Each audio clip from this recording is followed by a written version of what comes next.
하나님 말씀은 예레미야 52장입니다. 1절로 11절까지입니다. 예레미야 52장 1절로 11절까지입니다. 시드기야가 왕 위에 오를 때 나이가 21세라. 예루살렘에서 11년 동안 다스리니라. 그의 어머니 이름은 하무달이라. 림나인 예레미야의 딸이더라. 그가 여호야김의 모든 행위를 본받아 여호와 보시기에 악을 행한지라. 여호와께서 예루살렘과 유다에게 진노하심이 그들을 자기 앞에서 쫓아내시기까지 이르렀느니라. 시드기야가 바벨론 왕을 배반하니라.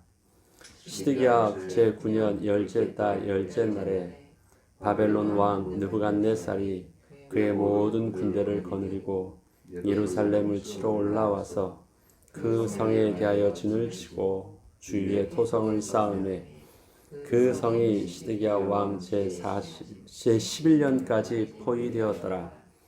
그해 넷째 달 9일에 성중에 기근이 심하여 그 땅 백성의 양식이 떨어졌더라. 그 성벽이 파괴되매 모든 군사가 밤중에 그 성에서 나가 두 성벽 사이 왕의 동산 견문길로 도망하여 갈대아인들이 그 성읍을 에워쌌으므로 그들이 아라바 길로 가더니 갈대아 군대가 그 왕을 뒤쫓아가서 여리고 평지에서 시드기야를 따라잡음에 왕의 모든 군대가 그를 떠나 흩어진지라. 그들이 왕을 사로잡아 그를 하맛 땅 리블라에 있는 바벨론 왕에게 끌고 가매 그가 시드기야를 신문하니라. 바벨론 왕이 시드기야의 아들들을 그의 눈앞에서 죽이고 또 리블라에서 유다의 모든 고관을 죽이며 시드기야의 두 눈을 빼고 노사슬로 그를 결박하여 바벨론 왕이 그를 바벨론으로 끌고 가서 그가 죽는 날까지 오게 가두었더라.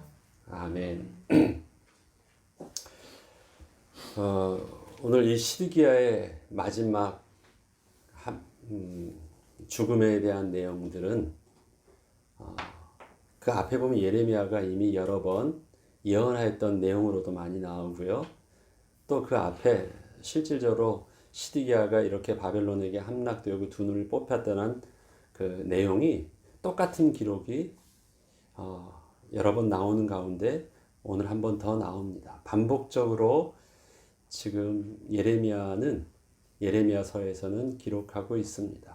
그래서 우리는 이 앞에 시드기야가 어떻게 멸망하는지, 어떻게 마지막 그 최후를 맞이하는지를 자세하게 다뤘던 내용이 있습니다. 그럼에도 불구하고 오늘 시드기야에 대한 내용들을 마무리로 하면서 우리가 한 번 더 이 복귀해야 될 부분들이 있습니다. 시드기야 왕에 대한 성경의 평가는 열왕기 하에서 25장에서도 그러고요. 또 예레미야에서도 나오는 부분들이 그는 여호와 앞에서 악하였다라고 기록합니다. 그는 여호야김의 악행을 따랐더라라고 말을 합니다.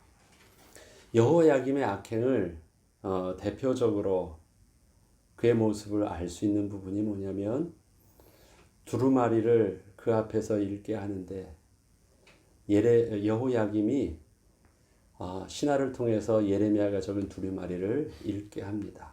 그리고 그 읽을 때 한 장 한 장 들으면서 읽은 내용을 칼로 찢어서 태우고 또 읽어 찢어서 태우고 그것을 보면 이제 여호야김이 여호와 앞에서 어떠하였는지가 그냥 상징적으로 정확하게 보여줍니다.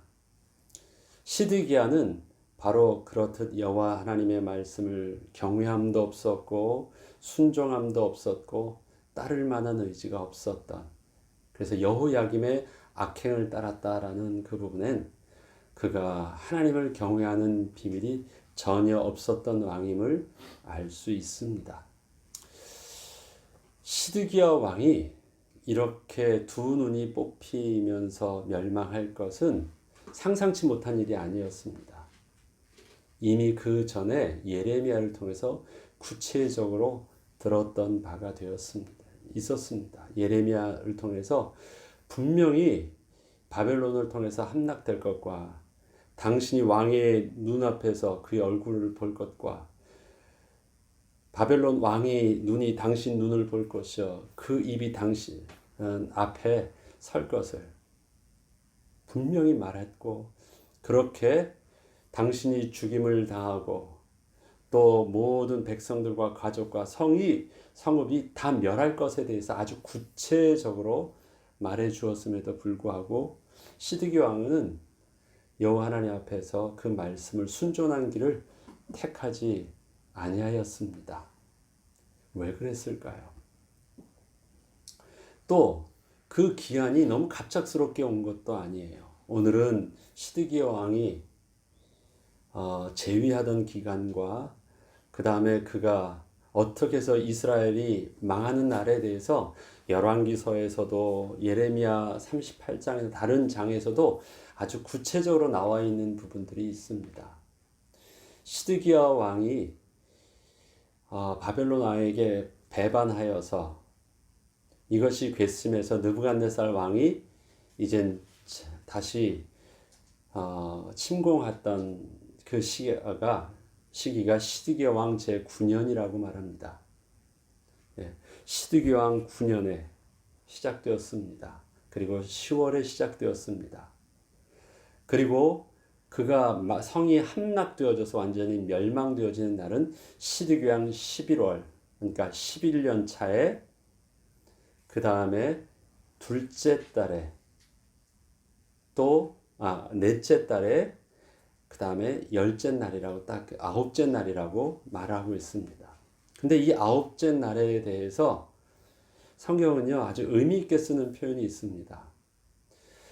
3년, 횟수로 하면 3년이고요. 기한으로 하면 18개월입니다.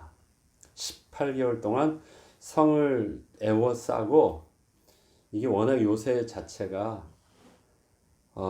그냥 공격하기에는 힘이 드니까 방법을 쓰다가 이제 토성을 싸서 그 성 자체를 흙담을 싸가지고 멸하려고 합니다. 그래서 18개월 동안 토성을 쌓기 시작해요. 그 안에서 이제 버티기에 들어간 거죠. 답은 없었습니다. 그러면 토성을 다 싸서 망했느냐? 근데 성경은요, 토성을 다 싸서 망했다라는 표현을 안 쓰고요. 어떻게 써냐면, 그 함락되는 그 날이요, 넷째 날 9일, 넷째 달 9일. 그러니까 시드기야 왕 11년 차 넷째 달 9일에 양식이 떨어졌더라라는 말로 마무리를 하고 있습니다. 이건 동일하게 열왕기하에서도 그러고요. 그 앞에 예레미야서 그 앞에서 반복되어지는 그 멸망의 날을 언제냐고 하냐면요. 18개월 동안 에워싸고 토성을 쌓고 있는데요. 그 성이 함락된 날은 뭐냐면 넷째 달 9일에 양식이 떨어졌더라라고 말합니다. 넷째 달 9일에. 6절에도 보면 그해 넷째 달 9일에 성중에 기근이 심하여 그 땅 백성의 양식이 떨어졌더라. 이것을 이제 38장에는 그 날이 바로 그 다음 날이 성이 함락된 날로 기록되어지고 있습니다.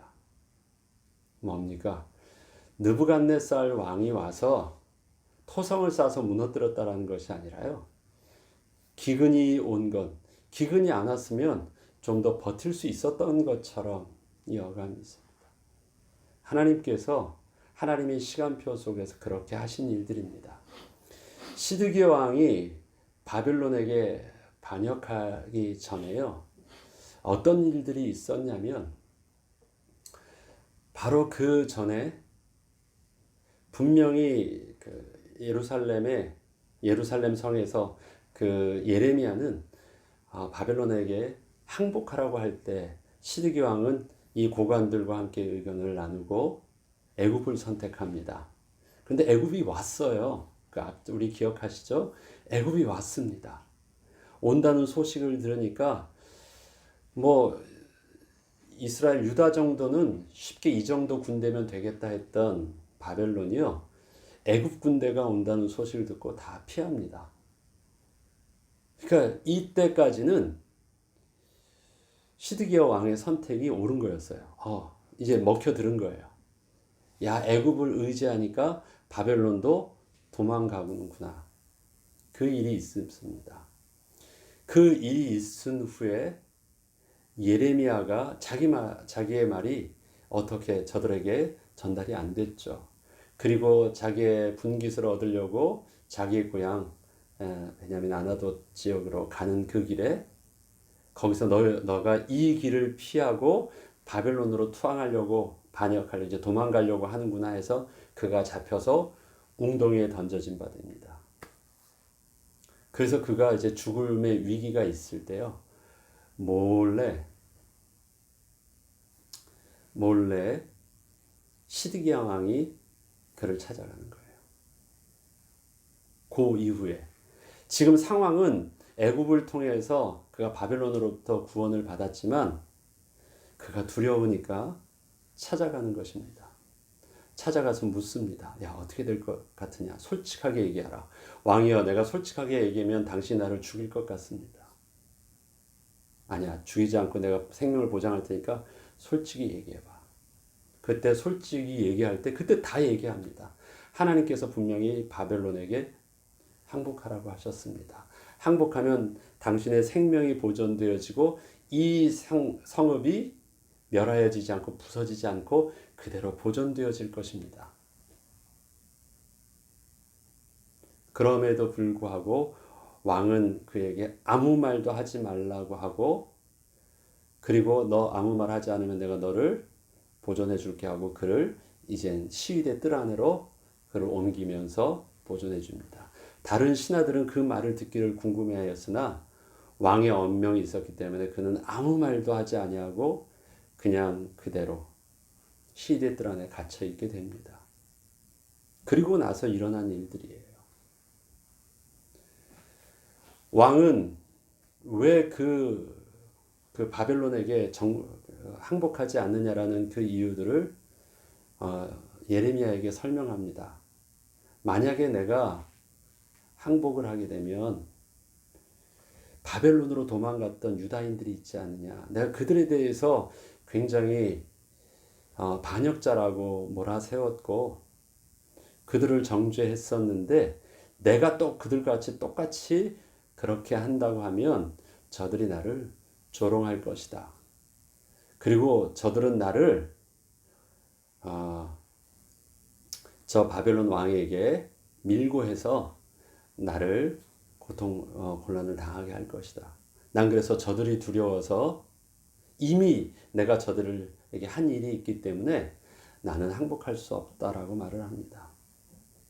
이게 이 앞에 있었던 시드기야 왕이 고민하면서도 하지 못했던 몇 가지 일들입니다. 그런데 우리는 이 말씀 속에서 시드기야 왕의 이 어리석음 속에서 우리에게 똑같은 이런 상황의 판단에 어려운 상황이 있을 때 하나님 앞에서 우리는 어떠한 결정을 해야 될까라는 동일한 질문을 해봅니다. 시드기야 왕은 바벨론과의 문제를 풀 때요, 이 정치적인 판단을 합니다. 사회적인 판단을 합니다. 그 다음에 개인적인 어떤 유불리를 따지면서 판단을 합니다. 내가 이렇게 했을 때 나는 어떻게 될까? 내가 이렇게 했을 때 어떤 것을 선택하는 것이 좀 더 효과적일까? 나름대로 정치적인 판단과 사회적이고 개인적인 어떤 이익을 가지고 판단하려고 하는데 그는 하나님께 세우신 그 지도자로서 또 하나님 나라의 백성으로서 영적인 판단을 할 수 있는 눈이 없었습니다. 다른 것은 다 합리적이고 되게 똑똑하고 그러할 만한 선택이 틀린 것 같지 않아요. 나 같아도 합리적인 판단을 한다면 그 길들을 생각해 볼 만도 해요. 그러나 하나님께서 그에게 왕의 직분을 주시고 그가 하나님 나라의 백성이라는 정체성을 분명히 인식하고 있다면 그것보다 더 우선적으로 따라야 될 것. 왜 선지자 예레미야는 선지자잖아요. 정치인도 아니고 군인도 신하도 아닙니다. 선지자라는 것은 하나님의 말씀을 전하는 자의 입에서 왜 바벨론에게 항복하라고 하는 그런 어떤 정치적 메시지와 같은 그 메시지를 하게 했을까요? 그건 정치적 메시지가 아니라는 것이죠. 하나님이 이유가 있어서 요구하시는 하나님의 음성으로 영적인 메시지로 들어야 돼요. 영적인 메시지라는 의미는요. 이 상황 속에서 우리가 이 선택을 함에 있어서 하나님의 백성답게, 그 다음에 하나님의 자녀답게 우리가 하지 아니했을 때 올 수 있는 그 피해들을 인식하고 하나님이 그렇게 하시는 이유를 우리는 생각을 해야 된다는 것입니다. 영적인 메시지다. 영적인 판단을 해야 된다는데 육신적으로는 아무런 문제가 없고 육신적으로는 옳아 보여도 그것이 우리가 하나님과 하나님의 백성과의 영적인 관계를 회복함에 있어서 그것은 굉장히 마이너스가 될 수 있고 우리의 죄과에 대해서 그것은 심각한 문제가 될 수 있어요. 하나님 앞에서는. 인간적으로 볼 때는 옳은 것이 하나님 앞에서는 그것이 심각한 문제가 될 수 있어요. 우리의 생각에서는 옳은 것이 우리의 교회와 성도들을 생각할 때는요.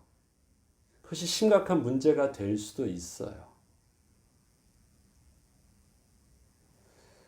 시드기야는 그 개인적인 자연인이기 전에 그는 하나님께서 백성 앞에서 특별히 책임지도록 세워주신 왕이었습니다. 물론 그가 왕으로 되어지는 과정은 느부갓네살 왕을 통해서 세운 바 된 바벨론 왕을 통해서 세워진 바 되었지만 분명히 그 속에는 하나님의 이유 있는 섭리가 있었음을 압니다. 그러나 그에게는 몇 번의 충분한 기회가 여러 번 있었습니다. 예레미야가 앞서 선포한 내용도 있고 그것도 불안해서 그가 친히 예레미야에게 직접 가서 물어봐서 직접 자기의 귀로 정확하게 들은 내용도 있습니다. 그 일들을 통해서 당신의 선택이 예루살렘을 지키게 될 것이고 당신의 선택이 백성을 살리게 될 것이고 당신의 순종함이 당신과 이 이스라엘 전체를 살릴 수 있는 중요한 선택이 될 것입니다. 그러니까 하나님 말씀에 순종함으로 바벨론에게 항복하라는 것이었습니다. 그런데 그렇게 되면 내가 부끄러움 당하고 내가 큰일 나니까 내 자존심에 상처가 입으니까 나는 그렇게 못하겠다. 죽어도 그렇게 못하겠다. 그래서 자기만 망한 것이 아니라 자기에게 감당되어졌던 그 직분의 영향력들이 다 모든 것을 다 망하게 한 것입니다. 왜요? 그는 개인이기도 했지만 하나님 앞에서의 자연인이기도 했지만 그는 하나님이 세우신 이스라엘 백성의 그 선택과 책임에 의해서 모든 것이 영향력이 입힐 수밖에 없었던 직분을 가진 공인이기도 했기 때문에 그렇습니다. 그리하여서 그가 망할 때는 개인적으로 그만 망한 것이 아니라 시드기야의 선택을 통해서 시드기야 왕 개인은 철저하게 망했고 그를 통해서 예루살렘 성이 함락되어져서 완전히 부서졌고 그곳에 있었던 모든 고관들과 신하들과 그의 가족과 모든 백성들이 비참하게 죽임을 당하고 포로로 당하고 남은 것 성전도 완전히 남지 않게 되었습니다. 누구 때문에요? 시드기야 왕에게는 기회가 있었습니다. 여러 번의 기회가 있었습니다. 그럼에도 불구하고 그는 그 길을 선택하지 않았습니다. 그래서 그의 죽음은 더 비참한 죽음이었고 더 고통스러운 죽음이 되었습니다. 하나님이 우리에게 주신 크고 작은 직분들이 있습니다. 그 직분 안에서 우리 일단 작게서부터 보죠. 우리에게 주신 부모라는 권위가 있습니다. 하나님께서 부모라는 직분을 주셨다라는 것은요, 이 자녀가 내 소유가 아니라 나에게 맡기셨다라는 거죠. 우리 그렇다면 하나님의 백성으로서 자녀에게 하나님께서 내게 맡겨주신 부모란 직분 속에서 감당해야 될 그 부분들. 하나님은 부모에게 자녀를 노엽게 하지 말라고 말을 합니다. 하나님의 권위 안에서. 그리고 그를 하나님의 말씀으로 양육하고 훈계하는 부분들을 우리에게 분명히 말씀해 주셨습니다. 노엽게 하는 것은 우리가 자녀를 나의 인간적인 감정으로 다뤘다라는 거예요. 그에게 잘 보이도록 화내지 않도록 막 하라는 것이 아닙니다. 분명히 자녀를 훈계하고 여러 가지를 다 할 수 있습니다. 그러나 거기에 있어서는 무엇이 있어야 돼요? 하나님의 권위가 있어야 된대요. 그것이 자녀들에게 온전히 이 권위, 하나님의 주시는 그 권위 안에서 자녀에게 다스려짐은 그것을 자녀를 노엽게 하는 일들은 아닙니다. 왕이 백성들에게 할 때도 마찬가지입니다. 동일한 권위가 있습니다. 하나님이 주신 권위 아래서 원칙 하에서 분명히 한다면 되어지겠죠. 그것이 개인적인 이익과 개인적인 감정과 개인적인 어떤 유익을 위해서 그 일들을 시작한다고 하면 분명히 문제가 되어집니다. 특별히 지도자로서는 이 영적인 판단들은 반드시 선을 가지고 있어야 됩니다. 가정에서도 마찬가지고요. 우리에게 주신 교회에서의 직분 속에서도 한 가지를 더 생각해야 돼요. 그것이 바로 영적인 판단입니다. 사회적인 경험과 나의 가지고 있는 모든 옳음과 지적인 나의 모든 사회적인 이 자존심과 생각 속에서는요, 이렇게 하는 것이 굉장히 옳아요. 옳을 수 있겠죠. 그러나 그 직분은, 내게 주어진 직분은 내 것이 아니라 하나님께서 내게 위임하신 직분입니다. 그렇다면 뭘 할 줄 알아야 돼요? 그러한 모든 것들은 내가 하나님 앞에 다시 묻고 내가 이렇게 하려고 하는데 하나님 이것이 옳습니까? 라는 질문 앞에서 분명한 영적인 기준을 그 속에 세워둬야 되는 것입니다. 내가 100% 옳은 결정을 다 내렸다 할지라도 하나님이 그렇게 하지 마 하면 모든 것은 내려놓을 줄 알아야 됩니다. 그것이 하나님의 백성으로서 위임받은 권위자, 직분을 위임받은 권위자가 해야 될 그 일들입니다. 모든 것을 내가 선택하고 판단하고 결정의 최종 단계까지 갈 수 있습니다. 그러나 하나님께서 이 일들에 대해서 노하실 때는 그렇죠. 그렇다면 하나님 뜻에 따르겠습니다라고 순종할 수 있는 우리의 정확한 기준이 있어야 될 것입니다. 시드기야는 나름대로 똑똑하게 해보려고는 다 했는데 한 가지가 완전히 막혀 있었습니다. 여호와 보시기에 악을 행하는 모습, 하나님의 권위 앞에서, 하나님의 음성 앞에서 하나님을 경외해서 그 음성을 들을 수 있는 귀는 완전히 막혀 있었다라는 것이 소망이 없는 것이었습니다. 세상에는 조금 미련하더라도 하나님의 음성에 민감하게 받을 수 있는 영적인 민감성만 있어도 지혜롭습니다. 실패하지 않을 수 있습니다. 그러나 세상적으로 아무리 똑똑하더라도 하나님의 음성에 반응할 수 없는 영적인 어리석음과 둔감성이라면 결국은 그 똑똑함을 가지고 제 교회 자기가 넘어질 것입니다. 우리 이거 명심해야 됩니다. 정말 우리 평생 살면서 우리가 가지고 있는 권위를 사용함에 있어서는요, 어떠한 권위를 할지라도 권위의 주체위에서 우리는 하나님 앞에서 위임받은 권위입니다. 단 하나도 획득되어진 내가 스스로 내가 자신 있게 할 수 있는 획득되어진 권위는 단 하나도 없습니다. 왜요? 만물의 주권자가 하나님이시라는 것을 우리는 알고 있기 때문에 그렇습니다. 그러하기에 우리는 모든 것을 위임받은 권위 아래서 최선을 다해서 노력을 하지만 최종 권위 앞에서 언제나 우리는 뭘 할 줄 알아야 돼요? 확인하고 질문하고 하나님의 최종 권위자의 뜻에 마지막으로 진단해야 되는 그 우리의 삶의 직분자로서의 권위자로서의 선택을 놓쳐서는 안 되는 것입니다. 그 가운데 우리가 지금 섬기고 있는 것 제일 큰 건 그거 같아요. 가정과 그 다음에 교회, 그 다음에 조금 더 있다면 우리의 직장들이 있죠.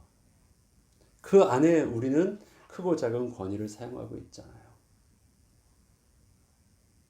여러분에게 주어져 있는 교회에서의 권위, 직분으로서의 권위, 하나님은 달란트별로 다 맡기셨을 것입니다. 하나님 주신 은혜 가운데 다 그 일들을 할 것입니다. 그러나 그 일들에 대해서 최종적으로 반드시 질문해야 되는 것, 나는 정무적인 판단만 하고 있느냐, 정치적인 판단만 하고 있느냐, 나는 사회적인 판단을 하고 있느냐, 아니면 나는 이것을 합리적으로 할 수 있는 뭔가 조직적인 판단을 하고 있느냐. 그러나 거기에 반드시 하나가 더 있어야 됩니다.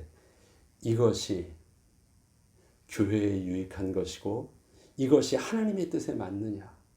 이 일들을 통해서 영적으로 하나님과의 관계를 회복함에 있어서 하나님의 인도하심을 받는데 유익하느냐. 우리의 인간의 옳음과 하나님의 뜻은 다를 수 있어요. 시드기야 왕이 놓친 게 그것이었어요. 인간의 옳음 속에서 모든 것들은 다 찾아가려고 해서 할 만큼 했어요. 그런데 결국 무너지는 것은요. 하나님께서 흉년을 들게 하시고 하나님께서 그의 믿는 구석을 그의 순수로 포기하게 하셨어요. 양식이 다 떨어진 날이 함락되어지는 날이었대요. 버티어도 그들의 양식이 안 떨어졌으면 더 버틸 수 있었겠죠. 양식이 다 떨어져서 그 스스로가 아무것도 할 수 없었던 날입니다. 하나님의 시간표에 하나님이 허락하시지 않으신다라는 것입니다. 그때까지 18개월 동안 주어진 기간 동안 다른 건 그가 다 했어요. 그가 할 수 있는 힘 다 써봤고요. 그가 할 수 있는 거 모든 것 다 했는데 딱 한 가지 하나만 안 했어요. 이미 들려주셨던 하나님께서 회개하고 하나님의 음성을 따르라는. 항복에는 단순히 항복만 하는 것이 아니잖아요. 그렇게 하시는 하나님의 이유가 있잖아요.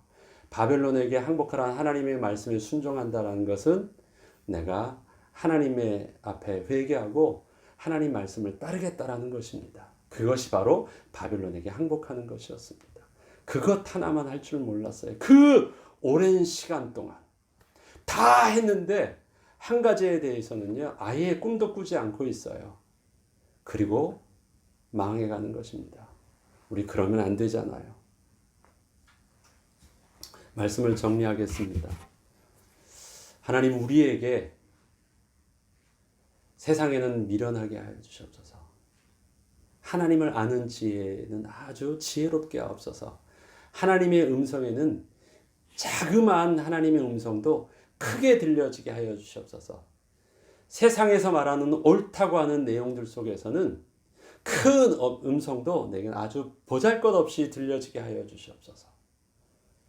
나의 부끄러움이 하나님의 영광의 말씀 앞, 경외함 앞에서 앞서지 않게 하여 주시옵소서. 나의 오름이 하나님의 말씀을 덮지 않게 하여 주시옵소서. 내게 주신 권위가 내 것이 아니라 하나님이 주신 권위인 줄 알고 최종적으로 하나님 앞에 하나님의 뜻에 물을 수 있는 겸손함을 주셔서 나의 인생 속에서 실수하지 않고 실패하지 않게 하여 주옵소서. 그래서 시드기야 왕같이 주어진 그 직분, 나의 이 결정으로 인하여 다 살 수도 있었는데 다 망할 수 있는 그러한 두려운 자 되지 아니하도록 하나님 오늘도 성령께서 인도하여 주시옵소서. 우리에게 주신 그 은혜를 따라 성령의 온전한 인도함을 받을 수 있는 믿음의 사람으로 거듭나길 주 이름으로 축원합니다. 주기도문으로 마치겠습니다.